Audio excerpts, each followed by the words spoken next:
This is Dave, and I'm here with Ethan, and together we are Dave and Ethan's 2000-inch Weird Al podcast, episode 78-inch. On this week's episode, we talked to Weird Al superfan Jeff McClelland about curating the 27th anniversary issue of the Midnight Star fanzine. It's Dave and Ethan's 2000-inch Weird Al podcast. It's a podcast about Weird Al. It's Dave and Ethan's 2000-inch Weird Al podcast. Seriously, the whole podcast is about Weird Al. Dave and Ethan's 2000-inch Weird Al podcast. You don't have to listen, but we're glad you are. Dave and Ethan's 2000-inch Weird Al podcast. What a great week to be a Weird Al fan. There's so much going on this week. Yeah. Dave, you won't believe what I received in the mail this week. And you won't believe what I received in the mail this week. All right, well, you go first. All right, so on Monday morning, I got an email from Bermuda that says, your box set is in the mail. You should get it today. And less than an hour later, it showed up on my doorstep. I have the brand new black and white and weird all over box set book. And it is pretty stinking majestic. I was so thrilled to get it. Well, it must have taken Bermuda an extra day to get all the way up to upstate New York, because on Tuesday, I heard from Bermuda. He said my box was coming. And sure enough, it showed up, my box set. And Dave, I have to say, it's pretty stinking majestic. Yeah, when you saw it, wasn't it better than you expected? I mean, it was so beautiful. It was in a great box. You open it up and it's got all those promo pictures in it. The book itself is beautiful. I mean, the alternate cover art, and it has the silver lining going around it. Is one of the nicest pieces I have in my collection. Totally. And I thought it was really cool. I guess I wasn't expecting this, but I should have. The book has no writing on the outside because this is the limited edition, special edition, where there's no title, there's no UPC, there's no other information clouding it up. It is just Weird Al picture, front and back. It is so cool. And one thing that Bermuda also told me was that both you and I, Ethan, we received our books even before Bermuda himself received his book. He told me that he hasn't gotten it yet. He should be getting it in like the next day, maybe today, maybe tomorrow. But that was pretty cool. And I really want to thank Bermuda for making sure that we got our copies of the book nice and early. Yes, thank you so much, Bermuda. And trust us, you are going to love your own book so much. I wonder if Bermuda gets an autographed copy of his own book. I asked him that, and yes, he does. I mean, even if he didn't, he could easily make an autographed copy. So. Right. Now, the box sets have already started shipping, as you can see, by Dave and I and a few of our friends. If you haven't received yours or you haven't gotten a shipping notification yet, just be patient. They're coming soon. You are gonna love them. Now, if you ordered a regular book, those are still set to be released on November 17th. However, it's really up to the online stores as to when they ship them. You may get them earlier, you may get them later. It'll be totally up to the booksellers as to when they ship. Now, exclusive to the limited box set, Dave, I know you mentioned the prints, but we also get a special certificate of authenticity. Yeah, I was so thrilled that our books came with a COA. And I was really thrilled that it was numbered as well. So I got number 278, aka 27-8. And I got number 276, aka 27-6. I wonder who got that book in between us, number 277, aka 27-7. The trend that we're seeing is that the book numbers do not necessarily correspond to the order numbers, but we would still love to see what numbers you have all gotten. So please be sure to share that information over on our group, group.2000inch.com, when your box set comes. Now, with any numbered edition, of course, they have to start at number 1. And we are thrilled because our good friend and podcast regular, Chad Kelson, a.k.a. Metal Al, he put in the first order, which was order 27, and he received certificate number 1. How awesome is that? Congratulations to Metal Al. That is such an awesome number to have. I mean, I love my number because it's got a 27 in it, but I mean, number 1 is awesome as well. Yeah. We just got the books. We're taking them all in. We're going to cover more about the contents of the actual book on a future episode. So be sure to tune in for that. And make sure while you're waiting out by your mailbox for that box set to come that you stay properly hydrated. Dave, let's see if we got anything in the Spatula Hotline, because, you know, of course, the 347 Spatula Hotline, the official hotline of Dave and Ethan's 2000-inch Weird Al podcast, is sponsored by Angel Valenzuela and David Cash, two amazing Weird Al fans and podcast sponsors. Hey guys, it's Al. No, not that Al. Metal Al. But I want to wish my uncle Weird Al a very happy birthday. Hey, Metal Al, we were just talking about him. Yeah, well, Uncle Al, I hope you had a very happy birthday. Thanks for calling in, Metal Al. You know, Metal Al, he also told us that physical copies of his brand new album are coming soon. I cannot wait for those to come out as well. Well, let's see what else we have on the 347 Spatula Hotline. Hello, Spatula Hotline. It's UH Jeff. This message is actually for Frank. Could you retally the votes on the Even Worse top 5? I suspect some Russian interference due to the fact that this song's just 6 words long was barely even mentioned, and it should be at least number 3. Yeah, let me know. Thanks. Oh, I wonder what he said. As soon as he said it was for Frank, I just completely tuned out. I'm going to have a talk with our intern, Frank, because he should not be getting personal phone calls on the 347 Spatula Hotline. I did hear something about Russian meddling, and I don't know what's going on there, but I'm so glad, Jeff, that you agree 100% with our definitive top 5 songs on Even Worse. So on the recent Reddit AMA with Weird Al and Portugal the Man, our very own Jackson Scoggins asked Portugal the Man what their top 5 Even Worse album songs were. And their answer was, this song's just 6 words long, Fat, I Think I'm a Clone Now, Good Old Days, and Lasagna. And Dave, if you look at their list, it's very, very similar to my personal top 5 list. Very cool. Thank you, Jackson, for asking Portugal the Man. And thank you to Portugal the Man for playing along and letting us know what their top 5 songs on the album Even Worse were. That AMA was so much fun. I had a blast reading all of the responses from Al and Portugal the Man. And Portugal the Man actually responded to a couple of our questions, Dave. In case you missed it, here are some of the questions. If Al had to parody one of your songs, which song would you choose and what would you hope it's about? Hey dudes, I'd leave that to him. But yeah, I have some ideas. Smiley face. What would be your dream song in Al's catalog that you'd love to have been featured on? Yoda! Have you ever eaten Rocky Road ice cream? And if so, what are your thoughts? Yes and yes! Now, there were also a number of questions that were asked and answered by our friends and listeners, so we highly recommend going over and looking up the AMA and reading it for yourself. Al even reveals where the family in the twine ball is from. I had so much fun reading through that AMA. It's just classic, hilarious Weird Al answers. Now, the top 5 list wasn't the only controversy to come out of last week's episode. Some eagle-eared listeners may have noticed that it sounded like Ethan pronounced Michael Crichton's name incorrectly. We wanted to set the record straight that not only do I know how to pronounce Michael Crichton's name, I actually did say his name correctly. The weird pronunciation that you may have heard was as a result of our intern Frank's terrible editing. To refresh your memory, here's the audio as it originally aired on episode 77-inch. Okay. In 1959, so that would have been Michael Crichton's 17th birthday. Yeah, he's the author of the Jurassic Park novels, and of course, we wouldn't have Weird Al's song Jurassic Park or the video for Weird Al's song Jurassic Park without Michael Crichton's novels. Thanks, Dave, for pointing that out. As you can clearly hear, Frank incorrectly modulated Ethan's audio and made it sound like he was saying Crichton.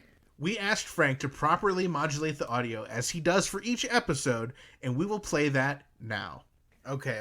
In 1959, so that would have been Michael Crichton's 17th birthday. Yeah, he's the author of the Jurassic Park novels, and of course, we wouldn't have Weird Al's song Jurassic Park or the video for Weird Al's song Jurassic Park without Michael Crichton's novels. Thanks, Dave, for pointing that out. Now, I know what you guys are thinking. You're thinking, you guys really said it wrong, and you just had Frank manipulate the audio right now to make it sound like Ethan said it correctly the first time.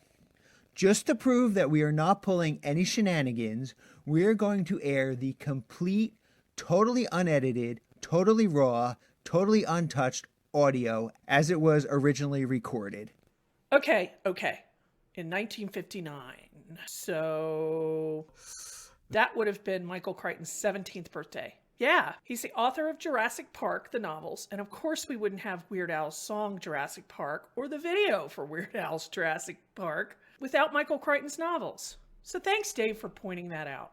That settles it. Don't worry, dear listeners, Frank has been appropriately reprimanded and procedures have been put in place to not ever allow something as terrible as this to happen ever again.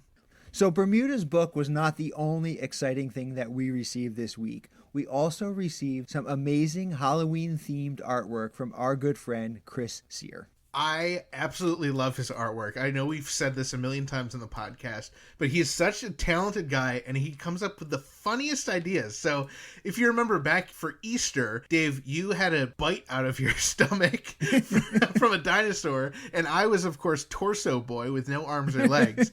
Well, he has one-upped himself because for Halloween, I am dressed as a Twinkie Wiener sandwich. I absolutely love it. And Chris put me in this amazing spatula costume, and my head is a fried egg. When I first looked at it, I was like, why is Dave's face yellow? Is this a Simpsons thing? And then I realized your face was yellow because it's the yolk. I especially want to thank Chris for making sure that I got this amazing haul of Halloween candy as well. My dentist is going to love me after I get done eating all that candy. Yes, thank you so much, Chris. We love your artwork. It is so much fun. Now, speaking of things that our listeners have sent us, if you remember a while back, we mentioned that one of our listeners submitted a great audio piece related to radio and TV personality Joe Franklin. Oh, yeah, I do remember that. We've been sitting on that audio for a while, and now, with everything going on in the world, it's probably the right time to finally play that clip. That is such a great idea. All right, Frank, cue it up. This week's episode brought to you in part by vegan Mexican restaurant Burrito in Troy, New York, home of the 2-pound double wrapped in a quesadilla burrito. Come on down to Burrito and Burrito, your burrito. Find them at burritosquare.com and at Burrito Squared on Instagram. And remember, not every burrito is a burrito, but every burrito can be burritoed. Wait, what does that have to do with Joe Franklin? Joe Franklin liked burritos. I mean, probably. Who doesn't like burritos? Yeah, good point. All right, let's move on to the Weird Al news. So back on October 23rd, Weird Al's birthday, the drag group Poo Poo Platter hosted a birthday celebration for Al that was live on Twitch. It featured an awesome mix of performances to really great Weird Al songs. Now, it wasn't the ones that you'd expect, I would have expected all of the hits, but they actually dug deep and they did Hardware Store, eBay, Germs, and they even did definitive song number 5 off of Even Worse, Velvet Elvis. So a few Weird Al fans got together to watch the performance, and I got to sit in and I got to watch a few of the performances, and they were really great. Yeah, it was really fun getting to chat while we're watching it. A couple other folks who were there were Jeff, Beefalo Bill, and then a really special guest was Audra from Jeff's upcoming documentary all about the Weird Al burlesque troupe that she's part of. So we just had a blast. It was really fun, and we were really pleasantly surprised at how great their production quality was. The birthday celebration wasn't the only gift that Al got this year, because there was another fan that helped celebrate Al's birthday by dropping a brand new piano medley. That's right, we're talking about our good friend Summer Woods. Her second piano medley of all Weird Al songs has finally been released, and it is pretty stinking majestic. I'm a huge fan of all of Summer's stuff, but her Weird Al stuff is really great. And this second medley included some really awesome stuff. Some of my favorites were UHF, Biggest Ball of Twine in Minnesota, and If That Isn't Love. And then there was this other song. It must have been some obscure song because I actually hadn't heard of it before. Really? What song was that? It's called Frank's 2000-inch TV. Yeah, I've never heard of that either. It must have been included mistakenly. Oh well, Summer, all of us make mistakes. Anyway, you can check out Summer's Patreon by heading over to patreon.com/summerwoods. And stay tuned because Summer's cover of our official Dave and Ethan's 2008 Weird Al podcast theme song is coming soon. Now, we also wished Al a happy birthday on social media. We shared this amazing artwork that was done by Christy Edgar, and we know Al liked it because he liked it on both Instagram and Twitter. Oh, we're so glad that you liked our posts, Al, and we hope you had a very merry, happy birthday. Last week we mentioned that Al was going to be part of this virtual fundraiser on October 24th called A Walk on Water. Yes, so that happened on Saturday. We've posted the link to the video over on group.2000inch.com, and at about 18 minutes and 45 seconds into the video, Al makes an appearance. The host of the fundraiser, Jeff Swampy Marsh, asked Al to perform a song, and since Al didn't have his band with him, he was pretty limited in his choices, so he chose to perform Mr. Frump in the Iron Lung. What was really cool about the performance is, before the song, he explained the air release valve on the accordion, which of course is featured heavily in the song. It was definitely cool to hear Al perform Mr. Frump in the Iron Lung. It's such a great song. I'm so glad that he chose that one to perform. Now, our friend over at Spatula City Records had an amazing week last week. He started off by sharing photos of his entire store themed around Weird Al. Every single slot was filled with Weird Al vinyl, Weird Al laser discs. He had different band cards with different, Weird Al references. And it was so awesome that Al even tweeted and Instagrammed out pictures from his store. And that's not all. Spatula City Records also created this really awesome Weird Al in carbonite, just like Han Solo from Star Wars. And it looks so cool. So head over to Spatula City Records on Instagram and check that out. And of course, our Patreon members know Spatula City Records because they recently received a sticker and a magnet with the Spatula City Records logo. We love Spatula City Records and hope to hear more about them soon. To help promote his book, Bermuda was scheduled to be a guest on Tim Weisberg's Midnight Society show last night. And not only that, but Grammy-nominated Jim Chemo West, Steve J, and Ruben Valtierra were scheduled to call in to the show as well. Now, what did they talk about? Well, we have our guesses, but we have not listened to the episode yet. Now, in the world of TV, we're so excited because we finally have release dates for a few TV appearances that have been hanging out in the upcoming TV and film section of Al's website for a while. An insider has given us a heads up that Al is expected to make an appearance on the Eric Andre Show this Sunday, November 1st on Adult Swim. And Auntie Donna's Big Ol' House of Fun will premiere on Wednesday, November 11th on Netflix. Not only will Al be featured, watch for appearances by Paul F. Tompkins and Kristen Shaw, who of course you know from the Tacky music video. All right, Ethan, we've both got one more amazing piece of Weird Al memorabilia for our collections this week. The 27th anniversary edition of the Midnight Star Fanzine, which was compiled by our good friend Jeff McClelland, has finally been completed and has been shipped out, and we both received our copies. Yes, so they're available now for purchase. You can check out the PDF for free online. And how would you describe it, Dave? There's only one word that I can use to describe that, and it is pretty stinking majestic. I've been reading this fanzine cover to cover, and I just have so many questions that I would love to ask Jeff McClelland. Yeah, me too. And I mean, we're friends with Jeff, so why don't we just ask him? He was the editor and curator for this new anniversary issue. That's a great idea. He's one of our great friends. He's a collector. He's a wonderful guy. It's so great to have back on the podcast Jeff McClelland. Hey, Jeff, how's it going? Hey guys, thanks so much for having me on. I really appreciate it. I just want to say that before, so I've been on the podcast a few times before. This is my first featured slot, and I feel like I've made it. You can retire after this. Yeah, I feel like before it was just like, I was just pretending, but now I'm in the big seats, and all you other guys, you better watch out. How's it feel? Dude, it's padded. Yeah, it's comfortable. Well, that is a secret. We do send out seat pads to our guests when they're featured. Is that what that was? I just Yes. thought I was sitting on a dead cat. Well, Jeff, we've wanted to have you on the podcast for a long time because you do some of our favorite artwork. In fact, you were the first person we thought about when we had our Jonah Ray UHF event to design that poster. That was way back in January. And yes, that was this year, if you can believe that. So.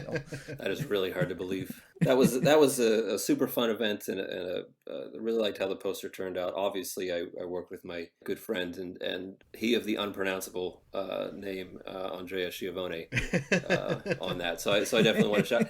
I spoke with him after I talked about him on the podcast last time. I think I mentioned him, and I said, hey, I know that I'm not 100% sure of how to pronounce this. I gave him my best shot, and I hope I did all right. So his answer was basically like, no, you didn't, but that's okay. And I was like, well, I guess that's why we're friends. So the name I just said again is the same as I said it before. So I know it's wrong, but I don't know what else to try. You're out of options. But Andrea, he's a great guy. Yeah, he does great work. And Dave mentioned the other posters you've designed. I mean, in addition to those VIP posters, you also did one for the Ill-Advised Vanity Tour unofficially, and it's just super cool. And you've worked with Andrea in the past, right? Yeah. So I am working with him on a comic book right now, and that's it was one of those things where we were going back and forth on different details in there, and then I think you guys had gotten in contact with me, and I was just like, hey, you just want to do this instead? You just want to put aside all of our current responsibilities and do a Weird Al poster? And he was up for it. So if you notice, and we'll probably talk about this later, but he has a contribution in the Midnight Star as well. Yes. Well, yeah, I mean, I definitely want to talk to you about that great poster you designed for us and all those VIP posters and all the other amazing artwork you've done, for UHF and all that stuff as well. But I mean, the big topic right now, just the other day, Ethan and we got our copies of the Midnight Star magazine. And this was just like getting it back in the early 90s. As soon as I saw that the postman came, I knew it was coming. I ran downstairs, it's in the same exact packaging that the Midnight Star came in, even with the little, the little picture of Al in the corner of the, packaging. And I opened it up and it's got the exact same feel, the exact same look. It's like took me back to the 90s, when I was running downstairs as a kid, opening up, Midnight Star magazine. You did a wonderful job on this. It's really authentic. Well, I really appreciate that. And honestly, that was kind of my number one goal, was to make it just fit in to some of the ones that had existed before. So I've got a lot of love for not just the magazine, but for the people who put it together. So it was kind of like my tribute to not just the magazine, but to them, and also just kind of fanzines in general, because those are kind of I don't know if you call them art, but they are certainly lost. It's not something that really exists in this context anymore. I have to believe that the heyday of fanzines kind of ended in the 90s, and then those were probably replaced by just fan sites, and then probably now I would think just like Facebook groups and just kind of social media and things like that have kind of taken that on, and you don't need fanzines anymore because you have access to all that information. But I decided I wanted one, and as someone who is extremely selfish, I decided that if I wanted something, well, then I should have it. I love it. And, Dave's describing the whole process. I'm a little bit younger than you guys. I never had a Midnight Star when it was officially published.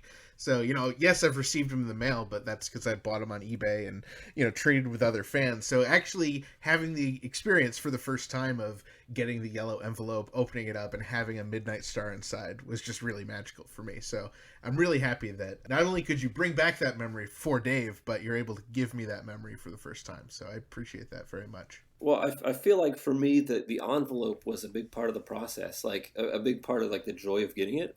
And I don't know if that makes sense to you, Dave, or not, but just kind of like recognizing. Oh yeah, no, absolutely. You recognize that envelope. It had a, yeah. Right, yeah. I mean, so you were a Midnight Star subscriber way back when. I subscribed for a couple years.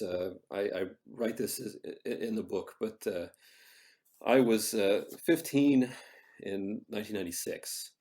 And I somehow convinced my parents that this would be like a good Christmas present, a subscription to the Midnight Star. I'm really not sure. I'm really not sure how I knew about it, because we didn't have.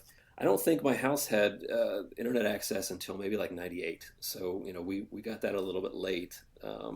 So for me, I'm not even sure. Like, how did I know about it? So how did I know about it? Is a mystery. But also how I got my parents to kind of fork over the money for a 1 or 2 year subscription or whatever it is. I'm not. It's a mystery to me. But just for me, and I think that a lot of people who grew up pre-internet, there's a certain amount of loneliness to being a fan of anything. I think. And it's just like you sit and you listen, especially with music. It's a personal experience. I would get the cassette tape and I put it in my Walkman, and I'd listen to it just kind of in my room by myself, and I would just think like, I love this, like this is so great. I wonder if other people like it too, and I wonder, what would it be like to know just a lot of people who like this particular thing. So yeah. I think that I have maybe a different appreciation for that than maybe some younger people. Just because when you can go online and when you can interact and almost fist fight with as many people as you want to online, you lose. It's that kind of instant access, and that's great. It's certainly kind of connected people within all different types of fandoms. But before that, how did you relate to that? How did you find other people who like the same things you did? Well, in the case of Weird Al, it was going to concerts. It was just kind of like religiously trying to, flip through your TV guides and see, is this going to be on? When's it going to be on? Right. But the Midnight Star was something that really served as almost like a gateway where, you open it up and it's like, it's not just a matter of, well, here's a lot of information and here's all these different pictures, and that's kind of a new world in itself.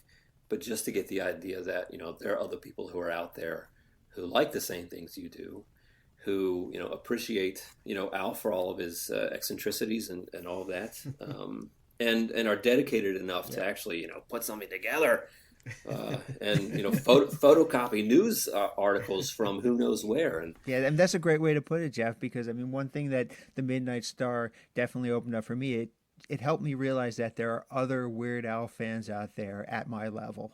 And that was one of the main reasons why I loved getting the Midnight Stars, because you felt like you were part of a community, and you knew that all the other Weird Al fans at your level were reading that magazine, that fanzine, that same exact day that you were, and you just felt this big connection with them. I mean, it was probably the same for all of us, and I would say this, it's the same for a lot of people. Just like, I discovered Al when I was in 6th grade. And, this is, the time where I believe like every single one of my friends, thought it was great, and was, excited about it and whatever. And as you get a little bit older, for various reasons, some people stop thinking, that certain things are cool, and you just start, forming your own little groups and your cliques and things like that. And for me, it was always like, well, I've never lost, this amazement that I felt when, listening to this music and, getting into the fandom and all of that. And I just saw, all of my friends, know the words to lasagna. But are they as crazy as me, who, has like the greatest hits album on cassette and just takes it on every like school trip, and we're just like just look forward to like the bus ride to the museum back and forth, because you get to listen to Addicted to Spuds, and you try to figure out all the words and things like that. So I mean, hey, the Midnight Star says, sure, there are people out there like you, and also much weirder. Yes. That's where Dave and I come in for a lot of people. Much weirder. Now, before we even crack into the issue, I just want to talk about the appearance. I mean, looking at it, it looked like I had one of my old Midnight Stars in my hand, because it literally, the logo is the same. Dave mentioned the paper and the feel is the same. I mean, even the photo being, not perfect quality, it's just like everything about it screams original 90s Midnight Star. I was curious about your process of actually selecting the cover photo and selecting the color for the paper. Well, first of all, I think the photo is great, and it's perfect quality, so how dare you, sir? Any kind of photo printed on that type of paper loses an edge of sharpness, I would say, and that's what, yes, it's not quite as sharp. That's what I'm looking for when I look at the Midnight Star. Sure. So one of my biggest concerns with this is that I wanted it to be good, but I didn't want it to be too good, if that makes any sense. Yeah. Where the original issues have a very low tech quality to them, and I say that with all respect and love to the people who originally put it together, because they were, as we said, literally cutting articles out of newspapers, right. slapping it on a Right. a photocopier and hoping for the best. And I was looking through one of my issues, and it came with like a little slip of paper in addition, which is why I and I don't know if you're going to mention this, but I added a couple extra things to the magazine, and I slipped some other things in there too. But there was a little slip of paper in there, and it said, basically, we apologize for the quality of this issue, and if your pictures are too blurry, send us a letter, and we'll send back a better copy. And I just thought that was so quaint and so just like hilariously funny that. Yeah. But that's kind of part of the charm. I mean, I'm sure at the time, it's 97 and you open up your issue and you can't see any pictures because they're all like double imaged.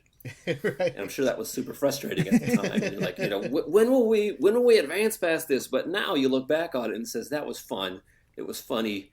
And, I appreciate just kind of like the hand quality feel that came out of this. So, I thought, first of all, I'm going to dive in the whole way, and I'm just going to like cut things out by hand, and I'm going to, get a photocopier, and I'm going to slap things down on and do that. And then I decided I do not want to put that much work into it. So, I'm using modern, technology and things like that. Like this was laid out in Illustrator and things like that. And I don't even know if Photoshop and things like that were even around in 96. Maybe that's kind of when they first came about. But I thought, like, if I do it like this, is it gonna look, too good, and is it gonna really stand out? And not necessarily just. I'm just talking about print quality. When I say too good, I'm not talking about the content at all. Like, is it gonna look, just kind of crystal clear, or how can I get it, muddied up a little bit? And honestly, the answer to that is just when things print out in black and white, they tend to lose, a little bit of that element of sharpness to them. And certainly with the cover, which is on a different paper stock, it's not something that's the crispest, the most crisp of papers just to begin with. So, thankfully, and I just sent these files to Staples, and they have different options that you could choose from as far as like paperweight and different coloring options and a lot of different things. And I just kind of said, I think this was probably going to reproduce it at the level that I want it to. And I do think that it looks good, and maybe some of the pictures are a little more clear than you might expect in a 1996 issue of the Midnight Star. But overall, I think the quality of it is something that I really wanted to try to replicate. Now, why that is, we could spend a whole hour just talking about like what is it like in my brain that says, yeah, I should make a fanzine from the 90s, and I want it to look just like that. I don't know. But for whatever reason, that just kind of struck me as kind of the way to go. You made the right choice. Well, I'm glad you did it because it looks authentic. Yeah, you made the right choice. And even inside itself, you even brought back a lot of the really classic, columns and attractions that were in there. You brought back, an Ask Al, 27 sightings, trivia questions, updates from the band. So it's like it is an authentic issue. and it's just as if you had picked up 22 years later and you just went right into it. And we're going to talk a little bit about what's inside, but I do have another question about the production. Did you reach out to any of the original people on the Midnight Star staff, like Pam Ritchie, who was our guest on episode 53? I did not know Pam. I did not know anyone really who had worked on the original run. I knew who they were mostly from the Midnight Star, but I'd never met them, and I was a little bit nervous for a few reasons. Mostly because I knew that I wanted to get their blessing, to put it together, but I also knew that I really wanted to do it, and if they'd said no, that I would be really disappointed. Yeah. Right. So, it's, they obviously, the name and the concept is not, anything super original. But this is something that they put a lot of work into, and a lot of effort and a lot of heart into it. And, for all intents and purposes, they were the owner of kind of that one little aspect of the fandom. Yeah. And I didn't want to, have any hard feelings from anyone who was involved with that, just thinking like, I'm kind of, going into their territory or anything like that. So I reached out, and I was able to get in contact with Pam Ritchie, who was still, involved with the fandom, and I was able to send her an email, and I did it late at night, and I was kind of nervous hitting that send button because I thought, like, this is it. She's going to know about it, and and if she says no, then I've got to respect that.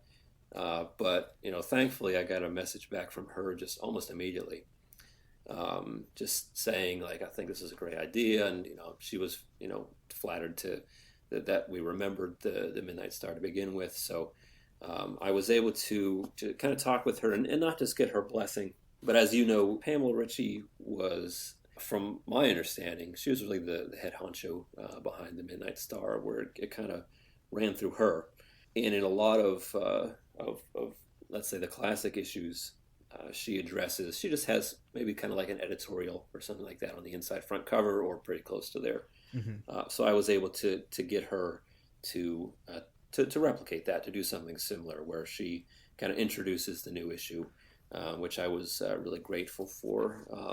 And a little bit later, through some mutual friends, I was able to reach out and do the same with Carlotta Barnes, who put a lot of the content into a lot of the original issues. Yep. And she has some space on the inside back cover, so they're kind of like bookends, and I wanted to be respectful to each of those really kind and generous women who put a lot of time and obsession into putting together a quarterly and then bi-monthly newsletter back 25 years ago.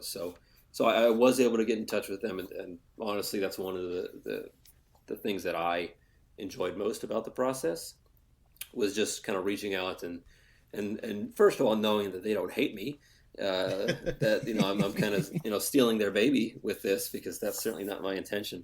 But I tried to express it, and I feel that this is a tribute to those issues, and certainly what they meant to me growing up. Not knowing if there was anyone else out there like me. It was definitely a treat to get to see both Pam and Carlotta involved in the process as well.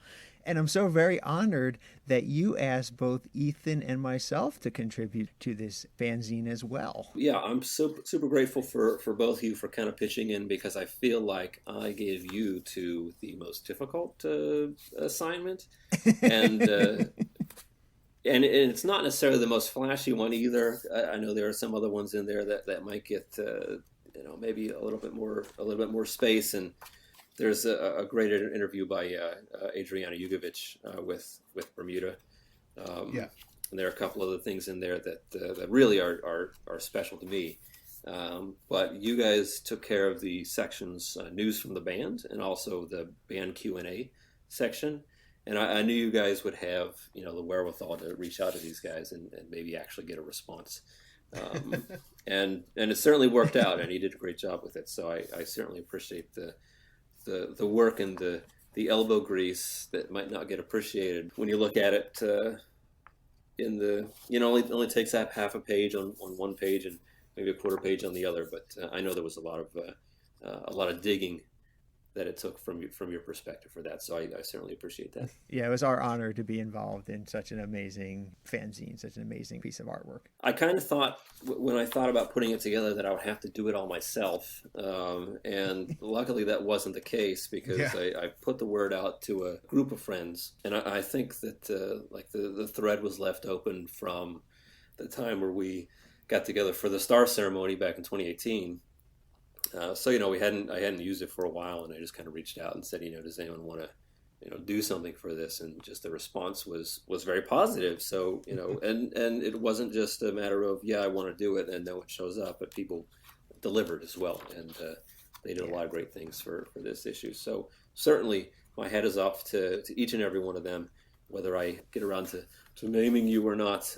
I certainly appreciate everyone's contribution. It was really fun getting to read the issue. Obviously I knew our pages, but I didn't know what else was in there, and it was really great to just kind of flip through, be like, hey, I know them, and I think I literally know every single person who contributed to this, which is really, really fun, and it really, it shows how deep you went into the community, and you found these really great people, and just the inclusion of our friend Andre from Chile is awesome. His artwork is so great, and his interpretation of the Rubenperor, which is something that we coined on the podcast, and it's so cool to just see all that stuff and all these people who I've personally met through very different things, maybe the star ceremony, maybe through the podcast, or maybe through something else. It's really cool to see all of those different familiar faces and names come together for this great issue. Well, what I'll say is I'm sure that there is someone who's listening to this podcast now and saying, I would have contributed. I had something great. I certainly apologize to anyone who wasn't involved, who would have liked to be involved. It's just a matter of space, when it comes down to it. And I reached out to some of the folks that I know, and if someone was left out, it certainly wasn't intentional. Except if it was, and you know who I'm speaking about. Oh, we know our intern Frank wasn't invited, and he's very sour about it. But Frank, disgusting. Now, looking at the length of this, there are a number of pages on the inside, but if we do count each panel of the cover, there are exactly 28 pages. Are you remiss that it didn't end up being just an even 27? If I somehow could have changed the laws of physics and only put it on one side of a page and have the other side not exist, I absolutely would have done that. And I numbered the pages on most pages when it fit. Yeah. And I thought to myself, should I start numbering as if the front cover was page 1, because then I could put on the inside back cover, something about this being page 27 or something. And I was like, just let it go. Just let it go. Because honestly, it wasn't intentional to, even get close to that. Most of the original Midnight Stars were from anywhere between, generally speaking, we're around 12 or 16 pages. Right. So when you publish something, you have to publish in multiples of 4. Just because that's how math works. So, you have the front and back of a page, and that's 1 and 2, and then you have the other side. So, you have to, keep those numbers straight. And, my intention was, I'll make this, right around the same, where this will be, somewhere 12 pages or 16 pages, and I think that'll be good enough. And then I just kept thinking about I got to include this, or I have to talk to this person about putting this in. And it eventually got to the point where I'm like, if I add more, I won't be able to staple it. I won't be able to get the staples through the paper. I won't be able to fold it. It'll be an impossible situation. I'll put it in an envelope and it'll just bust right out. So I will say it is a robust 24 interior pages. And it could have been longer. There's definitely plenty of other stuff that I could have put in there that I know that others were saying do you need extra content, because I'm ready to go, and it's just a matter of when you're publishing something, you have to know when to say it's done, And Right. For me, I think the number of pages that we went with, there's a lot, and it's a hefty, with regards to a fanzine for sure, and certainly in comparison to maybe some of the previous issues, which certainly lay a bit flatter than this one. But there's nothing in here that I would have cut out, and there's nothing in here that I feel like if I did cut out, I wouldn't have regretted doing that. So I'm happy with it is. That's not to say there is one thing that the day that I printed it and was actually bringing it home, I thought, why didn't I not include the close personal friends of Al, like P.O. Box in there?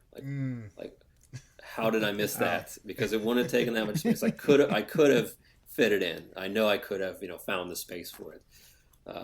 And I had considered it before, and it just didn't get in the book, and I do regret it. So that's my one big regret, that I didn't put that, because as we know from listening to your podcast, it does still exist, and you can send mail there, and it's a real thing still. I submitted a parody suggestion recently. Oh, great! I'm sure that our friend Jeff really appreciated that. Yeah. Did you ever think about just like writing to him, just like I got a letter for Jeff. I'm going to send to this P.O. box. He'll get it in a month. He'll open it up and be like, why would they do this? Like, don't do this anymore. I feel like we just get a message saying like cease and desist. That's literally the only way that I actually have contact with Jeff. I send him snail mail through the close personal friends of Al P.O. box.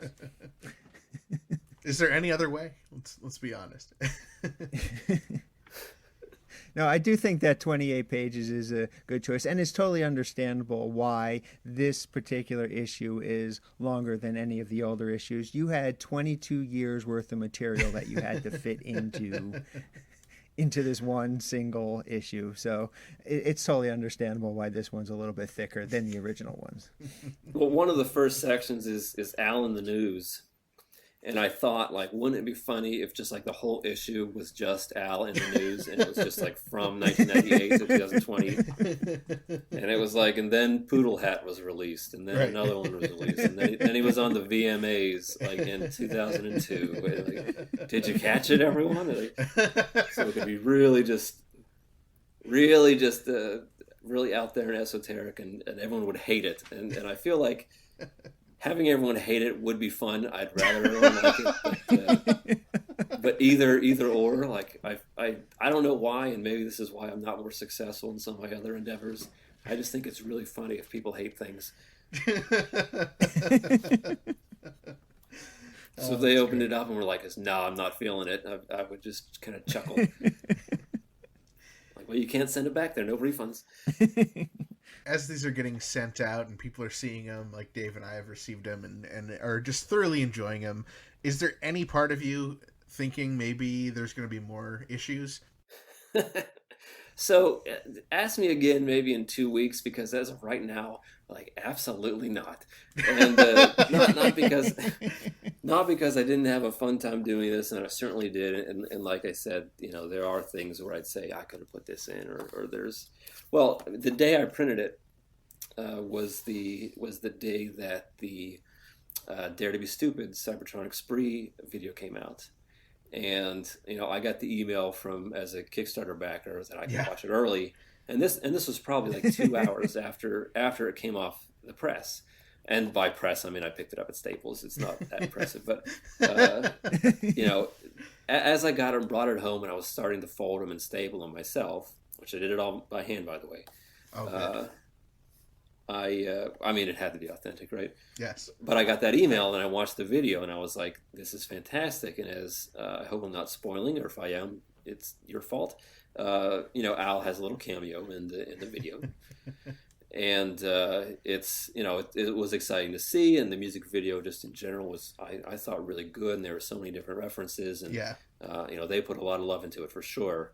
And I thought, I can't put it in the book. Like I'm 2 hours late. If I knew this, like if I was gonna hit send and I saw this, I would have somehow made space, because I was like, this is going to be super current for like a week.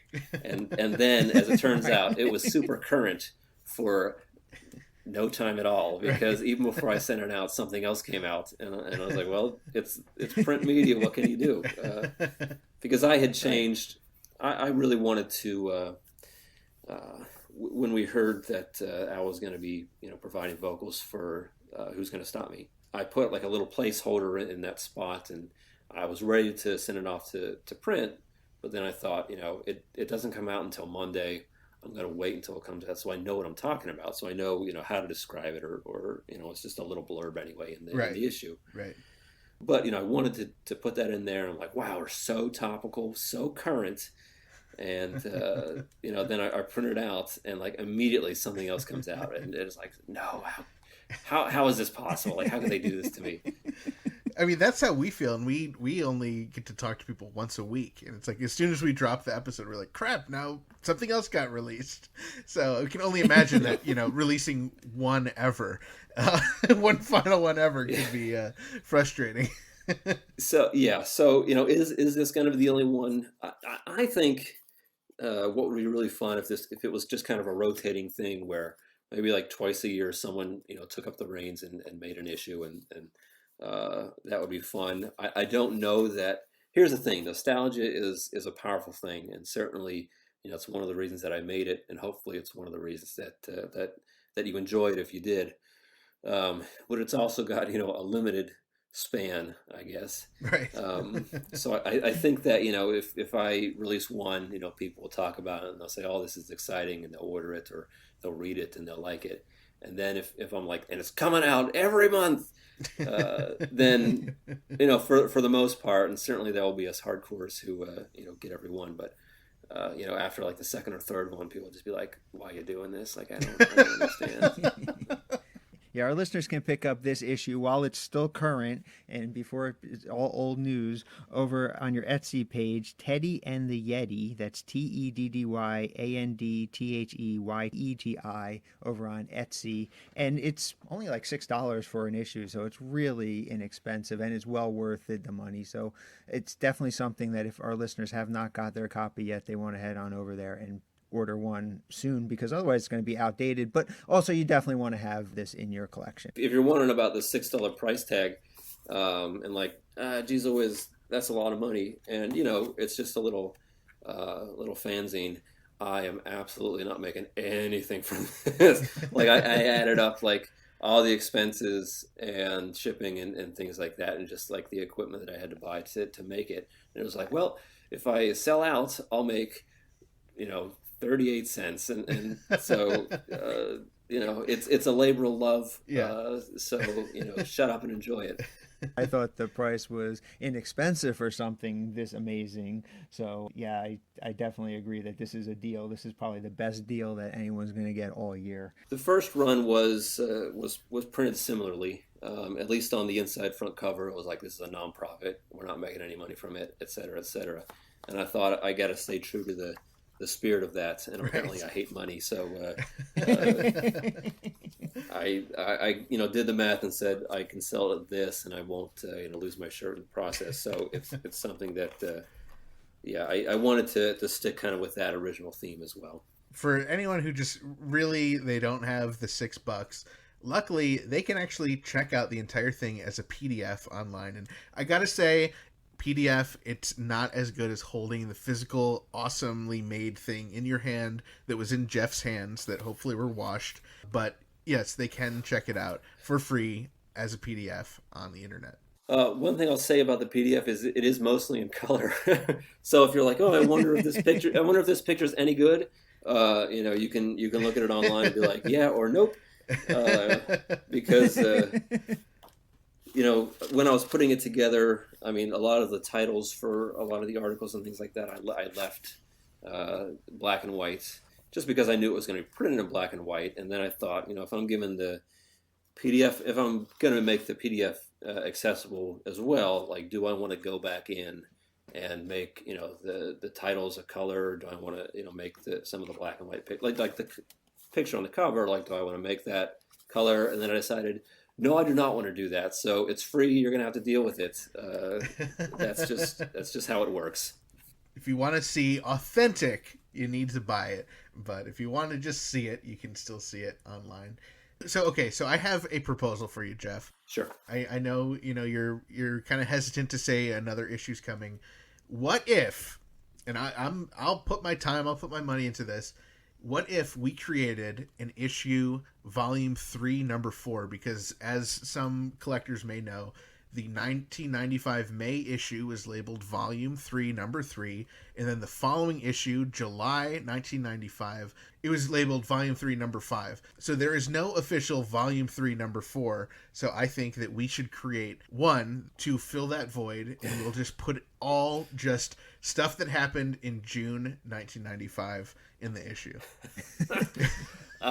With you saying we should make one, I think like literally we should just make one though. It's only like, here it is, and like just have a picture of you holding it up, and that's it. people can like look at it, be like, well, what's on the inside? I'd be like, gotta get your own. Be like, but there are no more. Well, like I said, I do think that one of the things that I definitely gained a great deal of respect for the folks who put the original one together, because they're working with different tools to begin with, but also this issue here took me about 2 months to put together, like start to finish, concept to actually printing it and shipping it out. If this were 97, 98, I would have had to start all over again, like right now, like just to make sure I got the next issue out. So right. It was definitely very time consuming. Obviously, I wasn't working on it every second of every day, but as just kind of a fan project, it definitely took a long time. And to think that this is what I'm going to be doing basically forever, I think you'd go crazy. So I don't want to commit to anything, but I would say I would think that it would be an interest if you published it maybe twice a year, or maybe even just once a year. Just because then, like, the nostalgia doesn't wear off, and it doesn't just become just like a weird thing that someone's doing in their basement. But I also feel like part of the if you weren't just kind of brought in by some of the nostalgia, just certainly the fact that it's not topical in the least after like 2 weeks, might have something to do with it as well. So kind of as like an annual report or something like that, I think it would be a fun thing and something to work on. And I wouldn't say no to something like that. So the door is always open. But I am definitely going to, once I get the last, once I, and they're on sale, they're not going to sell out. Basically, I'll just decide at one point that, hey, I'm not going to sell these anymore. Once that happens and I send out the last one, I'm like, well, I'm not going to think about that again for as long as I need to. Not to sound bitter or anything like that, because I had a lot of fun putting it together. But it certainly was a little bit labor intensive at times. Now, I also recommend, while you're on teddyandtheyeti.etsy.com, Jeff has his amazing posters up there. He's got the UHF one, he's got the one from the Ill-Advised Vanity Tour, and he's got all three and his alternate poster from Strings Attached. So head on there while supplies last. And he also has this really amazing enamel pin on there, in addition to these Midnight Stars. So a lot of really great stuff. Jeff, you always just make the greatest stuff. Honestly, I'm making stuff because I'm like, gee, I would really like to own this. So I'm like, well, just make it. I don't know.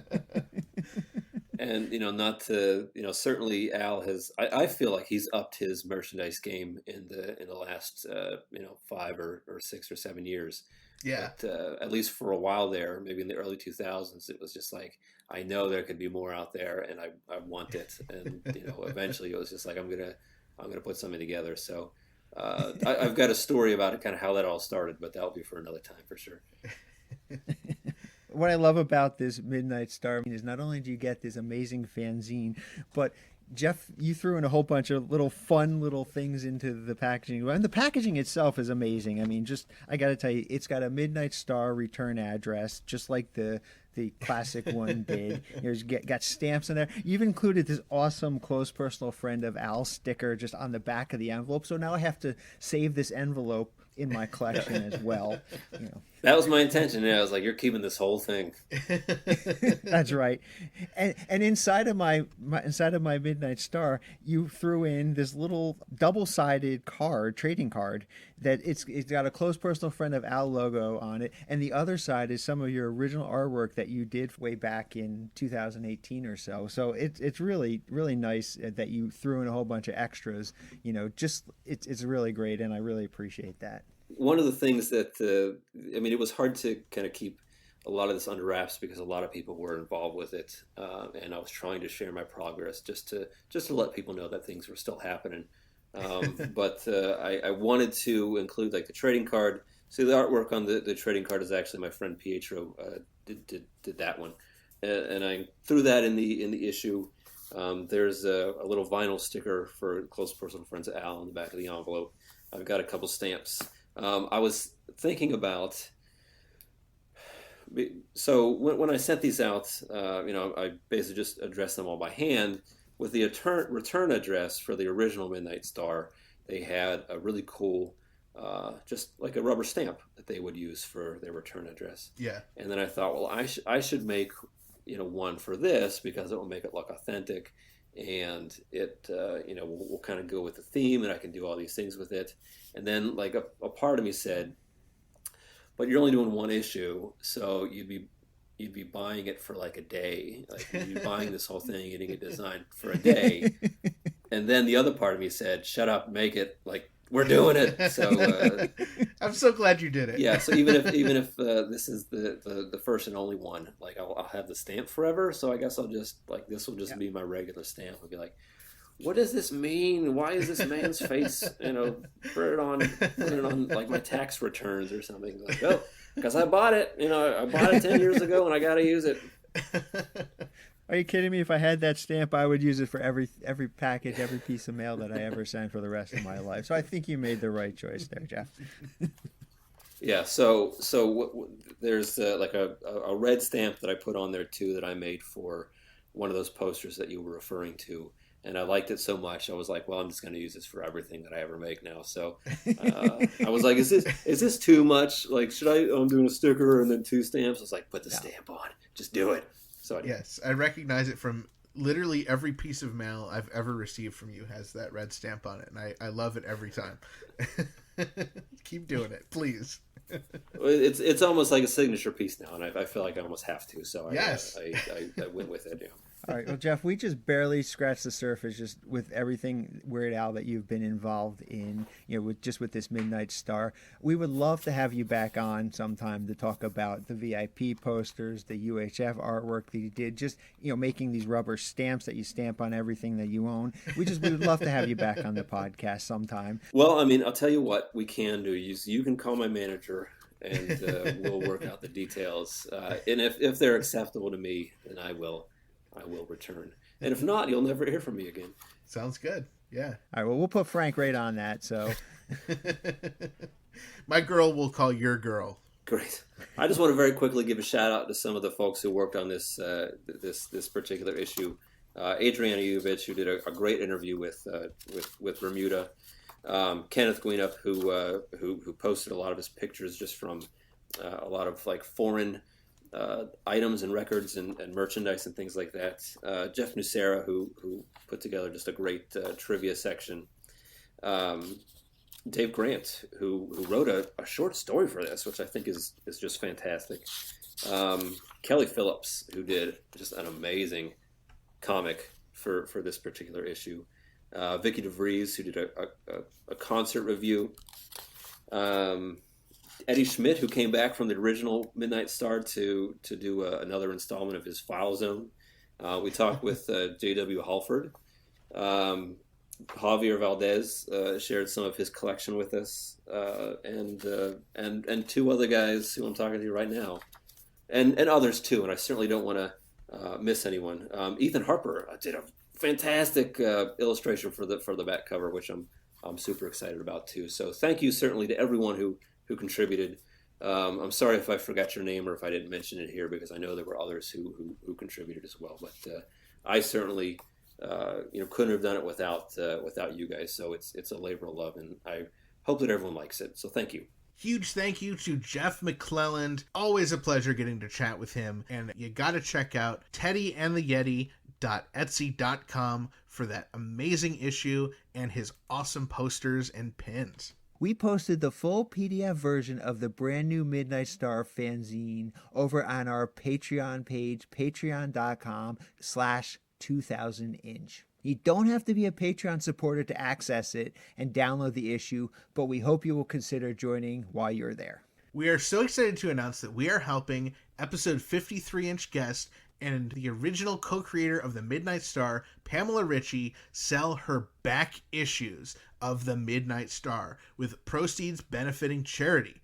If you are interested in purchasing back issues of the Midnight Star, please email frank@2000inch.com. As soon as we have prices and know what's available, we will first start by reaching out to those who have emailed Frank. We also still have a handful of those beautifully done screen printed posters from our Jonah Ray UHF screening that were designed by Jeff McClelland. If you're interested, please contact Frank as well. You know what, Dave? I think I'm going to make just one final visit to my favorite website. Then never again! You mean shakewell.com, right? SHAKEWELLE.com? RIGHT? Yeah, you don't have to spell right out. Oh, okay. RIGHT. Anyway, I was poking around deep in the sitemap and I found a secret page.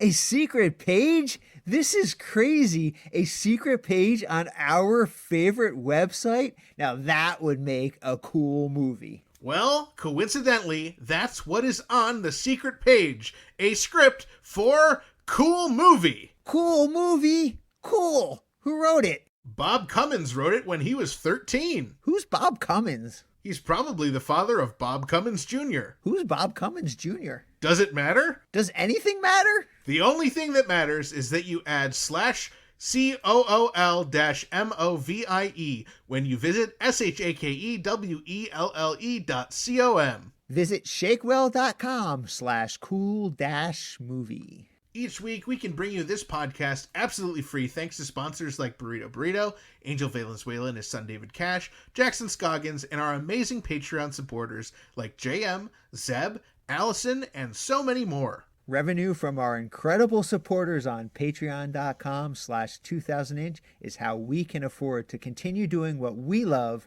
which is making fantastically fun, funny, and family-friendly Weird Al podcasts for you each and every week. We'd absolutely appreciate your consideration in joining our pretty stinking majestic Patreon family for as little as $1 per month. Another way to support the podcast is to pick up and wear merchandise from the official Dave and Ethan's 2000-inch Weird Al podcast merchandise shop.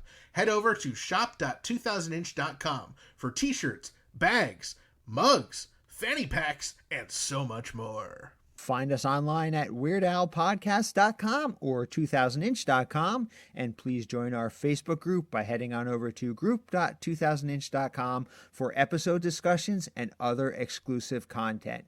Don't forget to tag fun, Weird Al, or podcast-related posts on social media using hashtag 2000inch and hashtag GilAndChill. And make sure you follow at 2000inch on Facebook, Twitter, and Instagram. Make sure to share our posts, tell your friends about the podcast, and we love it when you leave us voicemails via our 27-hour-a-day podcast hotline, 347 Spatula. You might even hear your message on the air. You already know how to find us? But do yourselves a favor and head on over to Apple Podcasts, Spotify, Stitcher, Amazon Music, or the podcast app of your choice and hit the subscribe button. This way you do not miss a single episode. New episodes drop every Wednesday.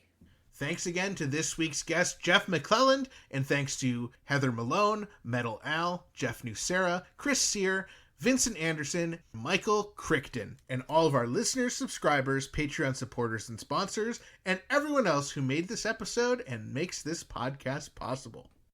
Oh, the postal carrier just dropped off another package. It's another book from 1984 Publishing, but it's addressed to Frank? No. Frank doesn't need a book. Yeah, absolutely not. I think I'll just keep it for my collection. That's not fair. I should have it for my collection. No, I really think I should take it from my collection. No, it really should be from my no, collection. it's Dave. mine. It's mine. It should go in my collection. It's mine. It's mine. Stop! You're gonna rip it. Stop. It's mine. You know what? Why don't you keep it?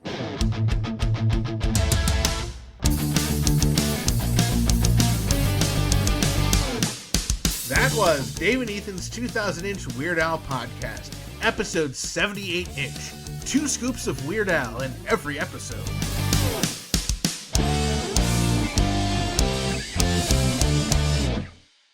Well, first of all, I think the photo is great, and it's perfect quality, so how dare you, sir?